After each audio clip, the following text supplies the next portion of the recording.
Okay, in this video we're just having a look at the new Panasonic Lumix cameras that were released today, and you may or may not have heard there's sort of been a bit of news over kind of the last week or so where they were saying there's going to be some new MFT micro four thirds kind of cameras that were kind of surfacing from Lumix, and this is what's kind of come about. So we've got the ZS99 and we've got a G97 as well alongside that. So we'll just have a quick run through and kind of take a look at them. So, I mean, I'll be totally honest, the compact market has passed me by quite largely over like probably the last about 10 years. I used to review these cameras for magazines back when like digital camera magazines used to be quite big, but I'll be honest, I've not really sort of been in that market for a very long time or used many of those cameras. But I mean, this doesn't look like a bad little offering. I know, you know, there's loads of people out there kind of champing at the bit for essentially this, but with an interchangeable lens. So, you know, a nice pocketable camera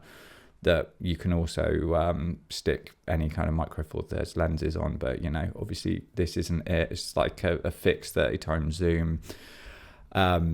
And then it's got in there that it's got a 5-axis IBIS, which is quite impressive really for a camera that tiny. That sort of does show what they can do in a camera body that size. So, you know, it's one of those things where I feel like with Lumix, they kind of brush it away every time people kind of ask about that type of camera. So it's hard to know if it will ever come or if there is something in the works for it. I mean, the demand seems to be there. It's just whether, you know, it ever gets created, I suppose, or, you know, whether they've got the resources or they want to put that into a new MFT camera. And you can see in there, you know, the specs for it are okay. They're pretty respectable for a small compact like that. So 4K 30, you've got like a couple of high frame rate options there for kind of HD. A lot of this with the updates, as I said, I don't really know so much about the smaller compact ones, but you know, with the G97, this is essentially an update of the older G95. So what they've done with quite a lot of the cameras, we've seen it with the Lumix S5. They released the 5SD.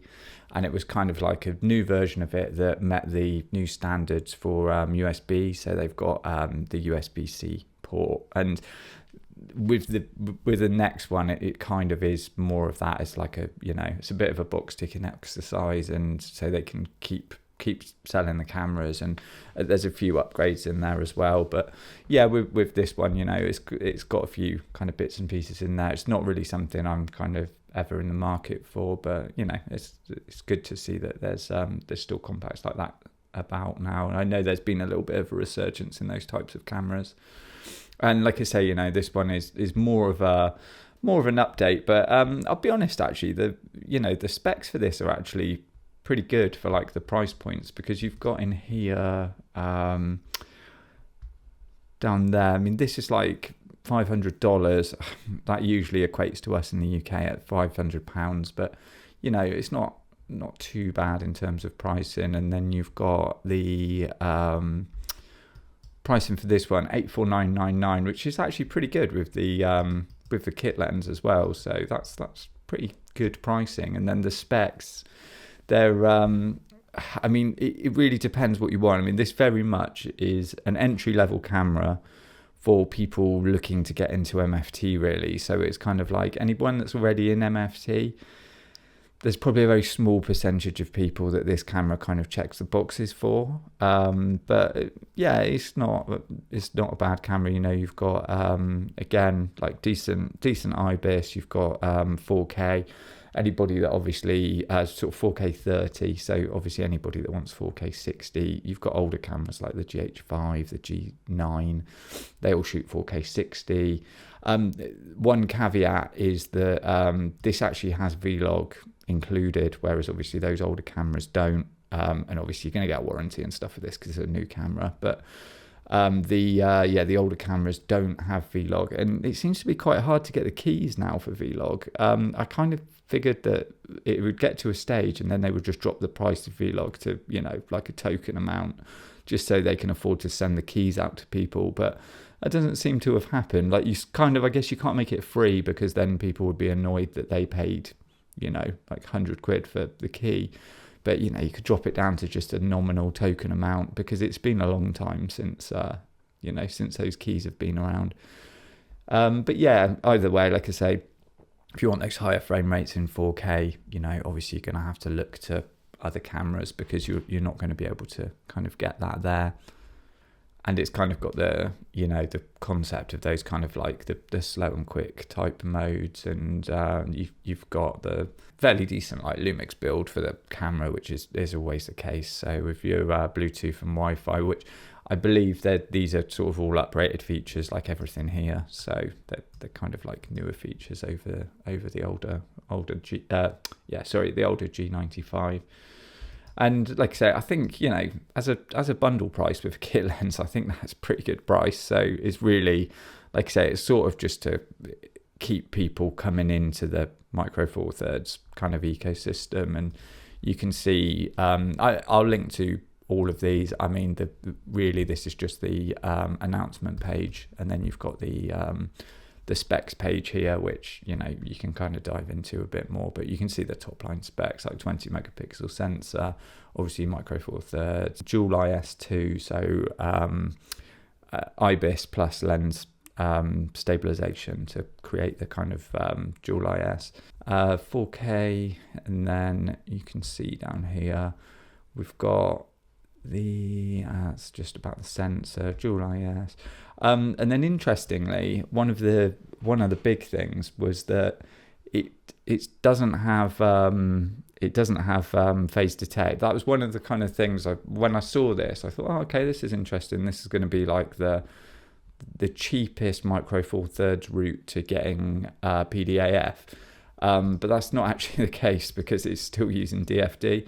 So yeah, that's interesting. But like I say, I think really it's more of like a box ticking exercise than anything drastic in changes for this. You know, it is more just the G95 with, you know, the minimum amount that they could do just to bring it up to being able to still kind of like sell the camera. So it's yeah, it's sort of, it is what it is at that point. It's just it's not really anything kind of like too new or exciting, but like I say, for the price, I really don't think it's I don't think it's a bad camera at all, really. Like I say, it's, you know, no time limit recording, it's got Vlog, I believe it's got a let me just double check this. I think it's even got it's got a headphone out, it's got external mic port, you know, so it's actually pretty decent in terms of you know, if you just want to kind of shoot stuff and you're not shooting like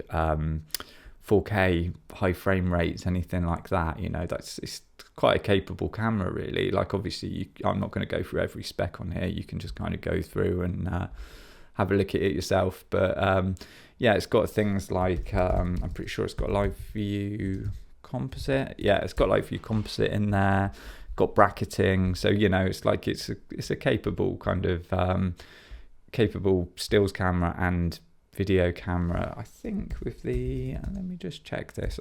Yeah, it's got that's the other good thing about it as well, like because it's not a tiny camera, like, don't get me wrong, but it's a fairly small camera, and it's also got a built-in flash as well, which is quite nice, because, you know, quite a lot of the other cameras kind of don't have that. So that's quite useful to have that kind of built in as well, and, you know, you can keep this like pretty small, so it's not a bad little option for you know, if you just want like a entry level kind of camera to take kind of travel in or bits like that. And obviously you can put any MFT lenses on there, so you could put some tiny lenses on this, and it would be a pretty small footprint of a body, like, you know, not the smallest, but it would be pretty small.